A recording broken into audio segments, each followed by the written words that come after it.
Chers téléspectateurs, bienvenue à votre magazine Kulina Sawa. Kulina Sawa est un programme du système des Nations Unies en coproduction avec la Télé Tchad. La toute première émission nous amène dans le lac Tchad, précisément à Bol et à Bagassola, où les agences du système des Nations Unies sont proches des populations. Elles interviennent à tous les niveaux pour le bien-être social. Dotée d'énormes potentialités agropastorales et piscicoles, la province du lac, vaste de plus de 22 000 km², est l'une des zones sur lesquelles le Tchad compte pour assurer son autosuffisance alimentaire et engranger des revenus subsistentiels grâce à l'exportation des produits de l'agriculture, de l'élevage et de la pêche. Le lac Tchad, qui arrose 4 pays, à savoir le Cameroun, le Niger, le Nigeria et naturellement le Tchad, constitue l'espoir de la population de cette province. D'une superficie d'environ 25 000 km² dans les années 1960, le lac Tchad, victime des aléas climatiques, s'est réduit comme une peau de chagrin et ne couvre à ce jour que 2 000 km². Il faudrait reconnaître, depuis que nous avons commencé avec la crise du lac, il y a d'ici là 4 ans, ça veut dire la phase d'urgence jusqu'à l'heure où nous sommes, où nous envisageons déjà jeter une base pour le développement de cette province. Et nous entretenons une très bonne relation avec la communauté humanitaire, qui est à nos côtés depuis le début des événements. Cette communauté-là qui a répondu à notre appel lancé, eu égard quand même à l'importance des mouvements des personnes qui se retrouvent, en commençant d'abord par les réfugiés qui nous sont venus du Niger et du Nigeria. Et en plus, la population interne du Tchad. Je voudrais parler ceux qui ont fui quand même les affres des attaques de Boko Haram à l'intérieur de la province du lac, notamment dans les îles du lac Tchad. C'est grâce à ces partenariats que nous avons pu jusque-là cerner les difficultés liées quand même à la présence importante de personnes en déplacement au niveau du lac. La province du lac, dont les ressources alimentaires sont en baisse constante du fait de la dégradation de l'environnement observé dans le Sahel en général, accueille des milliers de réfugiés et vit le phénomène des déplacements forcés. Cette situation préoccupante à laquelle est confrontée la province du lac ne laisse pas les agences du système des Nations Unies indifférentes. Promptes à intervenir dans les situations d'urgence humanitaire et de développement, celles-ci, répondant à l'appel du gouvernement tchadien, sont venues au chevet de la province du lac en apportant particulièrement leur appui dans le domaine de la préservation et de la restauration de l'environnement, de la prise en charge des réfugiés et des déplacés internes et retournés, ainsi que dans le secteur de la santé. Afin de contribuer à stopper l'avancée du désert, qui demeure la première cause du changement climatique dans le Sahel, le Programme des Nations Unies pour le développement PNUD et l'Agence nationale de la Grande Muraille Verte agissent en étroite collaboration depuis 2017 à Melia, un village situé à environ 10 km de Bol. Des milliers de plants produits localement et parfois importés sont mis en terre après étude. Grâce à la mise en œuvre de ce projet de reboisement, de réhabilitation et de restauration des écosystèmes du lac Tchad, femmes et hommes des différents groupements de Melia et des villages environnants pour l'entretien des plants se disent autonomes.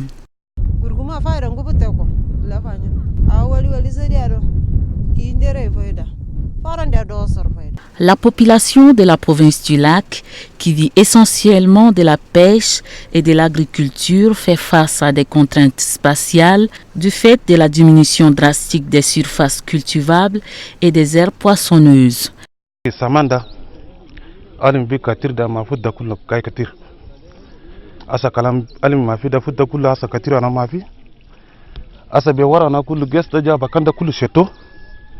asa hali ke ni kurfa fut kul mafi asa vakan sura kiri min harat kul mafi asa be warata kul debit al kabir da kul yeji makani ma nan kul yakulu ille gida da nan kul ga yakulu hali ke nako diala nan daktar ni kurbuke mafi anna misir ke kaidin.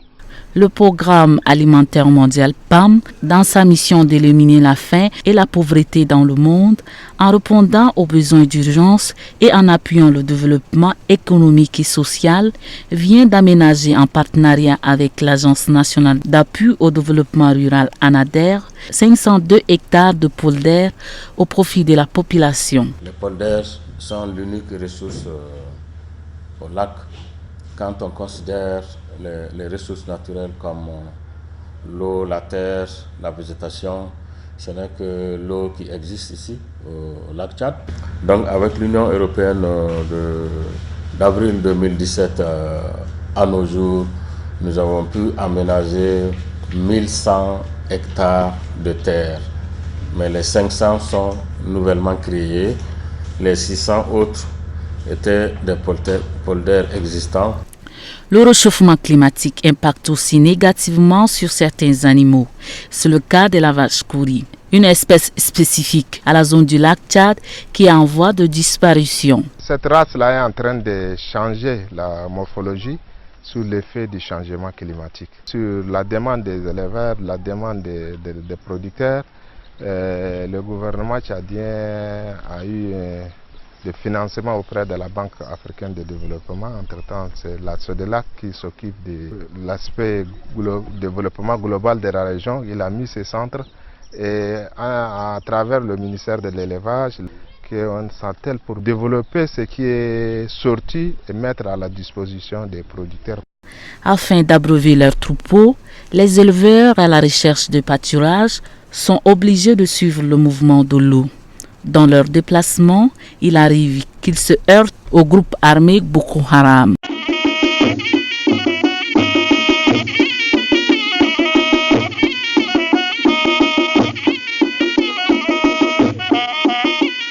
La crise qui secoue le bassin du lac Tchad ces dernières années est l'une des causes principales des déplacements massifs des populations.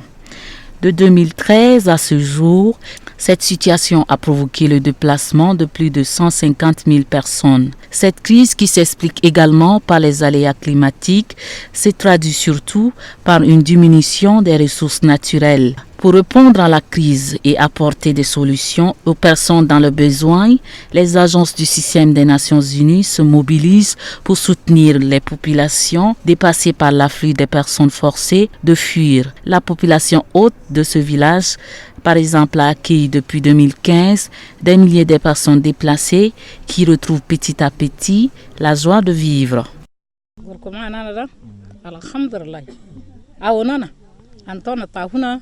Antona Tio, Antona Monter, Antona Lafay, Gursu Kulu Antona, Akil Kulu Jubalena, Sogol Darana Keda Mafi da Mafi, Antona Terab Kulu Teramna, Daraba Dol, Chitta Dol, Nyamanyama da Teramna, Hokula Alhamdulillah, Anina Jarena Jinada, Kamsa Yom Ragana Filbalmi. Site Anam Dugo for Jagna Trabana Hine. Lafay Tarha Kulu Nadam in da Mafi. Jina be Itanana Yabis. Nasana hilleda waydin nusana koro waydin koro tarha shia yantuna la fay shia yantuna go gana de sena yala nana ra lekol shimna mur batan man gabul de sena yala nana lekol da khalas human kullu gama dakhal abata nana. Le Haut Commissariat des Nations Unies pour les réfugiés, HCR, l'Organisation internationale pour les migrations, OIM, le Programme alimentaire mondial PAM, le Fonds des Nations Unies pour l'enfance et l'Organisation des Nations Unies pour l'alimentation et l'agriculture, FAO, opèrent au-delà des besoins alimentaires. Au mois de la crise, il y a un déplacement de personnes dans ces sites et qui sont aussi pris en compte par les autorités. Et les autorités ont informé les organisations et c'est comme ça que l'OIM, qui s'en charge de l'enregistrement, a procédé à l'enregistrement de ces déplacés qui sont venus dans le site. Et une fois être enregistrés, il y a le PAM qui les a pris en compte avec la distribution des vivres et le cash. Et à part ça, il y a aussi la distribution des aliments thérapeutiques pour les enfants malnutris et les femmes allaitantes, tout comme les femmes enceintes. Et parallèlement à ça, il y a le partenaire SECADEF qui travaille pour la mise en œuvre de ces activités. Nous avons également UNICEF qui a construit pour la scolarisation des enfants en partenariat avec COPI qui s'occupe de la protection. Il y a également le partenaire IHDL qui est une organisation nationale qui a réalisé ce point d'eau et les latrines que vous voyez pour les enfants. De même que dans les camps, il y a les latrines familiales, il y a les points d'eau qui sont construits par UNICEF. Et UNICEF travaille aussi avec la protection des enfants et a créé également des centres ludiques en partenariat avec COPI. Les agences du système des Nations Unies sont également présentes depuis 2015 dans la sous-préfecture de Bagasola. Dans l'accomplissement de leur mission, elles prennent en charge les personnes déplacées internes, les réfugiés et les retournés. 367 ménages de 1939 personnes bénéficient d'une prise en charge mensuelle dans cette sous-préfecture. La prise en charge des bénéficiaires s'effectue en plusieurs étapes.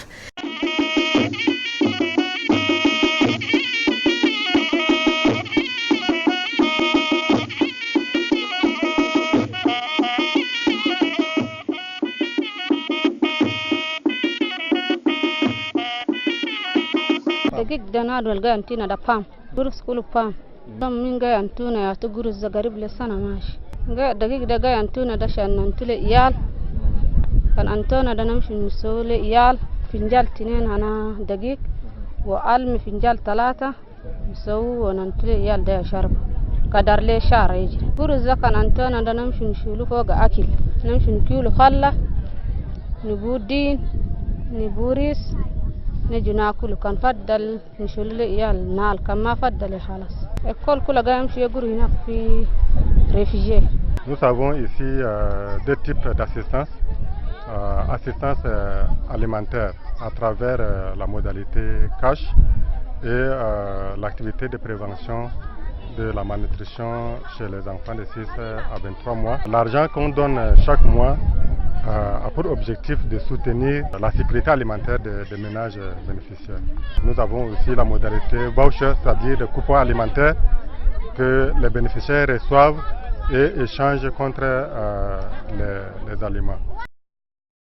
L'OIM n'est pas resté en marge de cette mobilisation humanitaire impulsée par les agences du système des Nations Unies. Dans ce village de Dar al-Naïm, l'agence a construit 50 abris au profit des déplacés, des retournés et des réfugiés.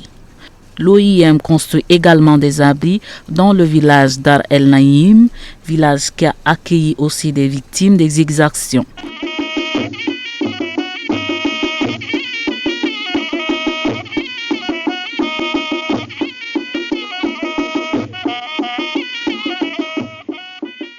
Nous avons remis les kits shelter aux populations qui sont constituées de ciment, de lambeaux, de chevrons et de tôles.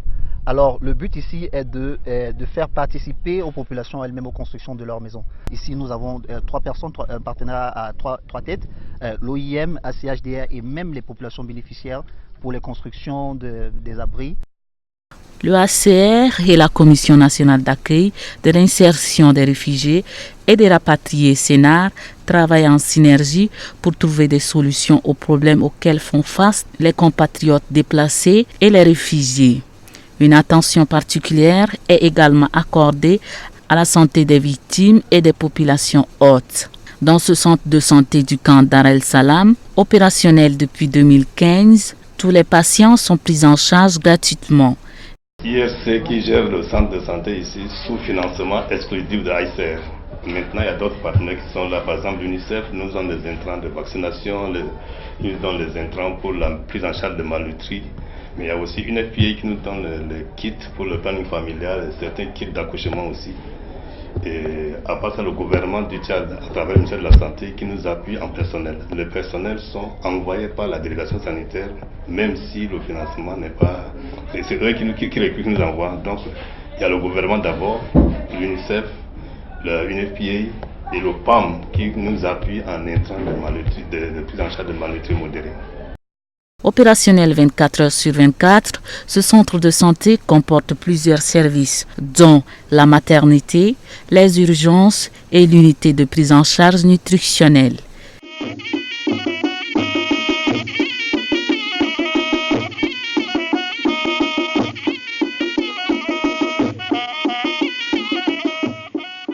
Ici, nous recevons les femmes en CPN, c'est-à-dire la consultation prénatale. Elles arrivent pour la première fois, on les fait passer des examens pour confirmer leur grossesse. Après cela, nous faisons le suivi des femmes tout le temps et toute l'évolution de la grossesse. Chaque 1 mois, elles viennent pour se faire consulter. Nous avons 2 équipes. Une équipe qui vient le matin, qui assure la permanence de 8h à 16h. Une autre qui fait la relève de 16h jusqu'à demain 8h. C'est comme ça que nous suivons les femmes ici. Dans cette unité nutritionnelle, l'UNICEF et le PAM mettent à la disposition des enfants malnutris des vivres et des vitamines. Les personnes bénéficiaires rencontrées dans le camp Dar el Salam témoignent régulièrement les actions posées par les Nations Unies à leur égard.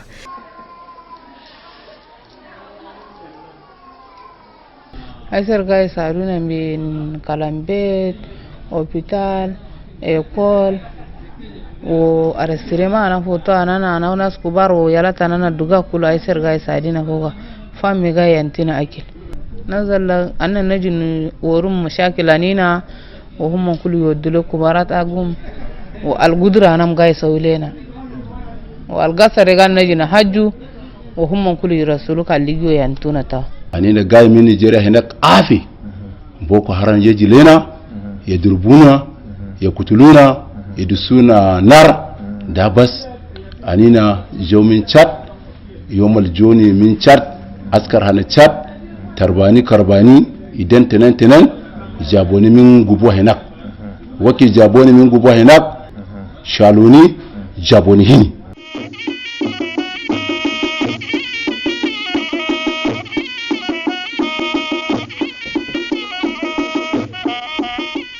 Cet homme réfugié venu du Nigeria depuis 2015 est un exemple.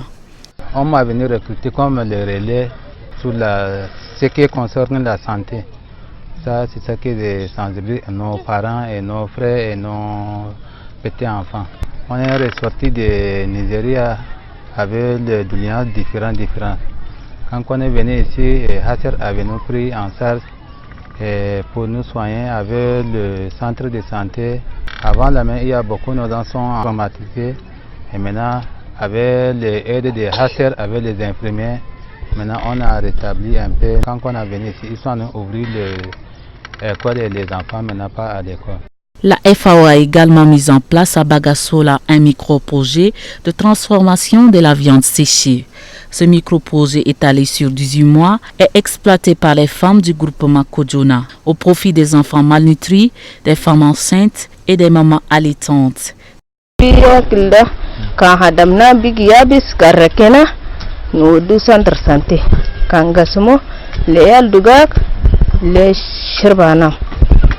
Liantu yal mardandol miskindol wa awun halbandol wa nas miskin awun mishil anina bes miskinin fi hille da dahal bes gay sumulo inda arba sana afaw gay ma ya awununa afaw ku bes jabale na hidimna gay na hadmu ko gay hadmu mana sawa ko shukurna katir hum kullu jabale na hidime alamna wa enna fako hidime da halas kan huma mafi kullu yom ahar bigilena hidime bigilena idenna wa enna faka halas yabga lena gurguma hanana ille kam huma mafi kullu le anina yam palena de sukanana. Pour la promotion de la santé de reproduction, le Fonds des Nations Unies pour la population UNFPA appuie aussi les femmes en les formant et en les sensibilisant pour qu'à leur tour, elles se déplacent dans les villages pour sensibiliser d'autres femmes à la consultation prénatale, à l'espacement des naissances et à d'autres aspects liés à leur santé et celle de leurs enfants. Mashallah, le projet UNFPA darabatna fi Yemena ودون أنتونا تيكي فنوزعوها للنساء نسوي زيارة منزلية في البيوت وفي المناسبات نوقوا الأوين على أساس يمشوا الأوين الخلبانات يمشوا بيزيد في الأوبيتال يودوا أطفالهم للفاكسيناسيون يمشوا كان عندهم في حالة ولادة بمشوا بلدوا في الأوبيتال مثل كنا نتوهم التكي ويمشوا الأوبيتال. Voilà, l'UNFPA, en tant qu'agence des Nations Unies, appuie le gouvernement à réaliser, n'est-ce pas, les 3 résultats transformateurs, à savoir réaliser le vœu de 0 décès maternel évitable, de 0 besoin non satisfait en planning familial et 0 pratique néfaste liée, n'est-ce pas, aux violences basées sur le genre. Et au niveau du premier pilier, à savoir, n'est-ce pas, la réalisation du 0 décès maternel évitable, nous appuyons, n'est-ce pas, le ministère de la Santé et principalement, n'est-ce pas, au niveau de la région du lac, la délégation en ressources humaines. Ça veut dire que nous avons approvisionné, n'est-ce pas, les différents centres de santé en sages-femmes. Nous les appuyons également, n'est-ce pas, en médicaments. Et y compris également, n'est-ce pas, les matériels médico-techniques, à savoir, n'est-ce pas, les tables d'accouchement, les lits d'examen, pour que, n'est-ce pas, les femmes puissent accoucher dans des conditions saines. Nos activités consistent plus particulièrement à apporter la protection internationale. Assurer que les personnes dans le besoin de la protection qui puissent l'accès au territoire, c'est-à-dire qu'il n'y ait pas de cas de refoulement. Et les autorités tchadiennes ont été très généreuses avec la population tchadienne. Ils ont accueilli ces réfugiés. On a reçu à la date d'aujourd'hui 15 938 réfugiés enregistrés dans la base de données du HCR.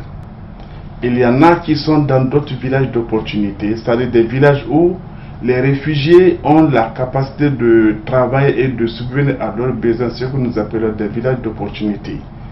Il y en a qui sont installés dans les villages d'accueil où ils sont installés permanents, mais pour des raisons de sécurité, ils n'ont pas pu les atteindre. L'assistance, c'est on assure qu'ils accèdent aux services publics de là où ils sont. Les enfants partent à l'école du village, ils partent au centre de santé le plus proche du village, qu'il n'y ait pas de discrimination liée à leur statut pour accéder à ces services. Le HCR n'est pas seul sur le terrain. Donc nous travaillons avec 2 types de partenaires. Nous avons des partenaires opérationnels qui sont là avec leurs propres fonds, comme UNICEF, dans le cadre du soutien psychosocial des enfants, vous l'avez vu aujourd'hui, dans le cadre de la malnutrition, de dépistage du VIH/SIDA, c'est un financement de l'UNICEF.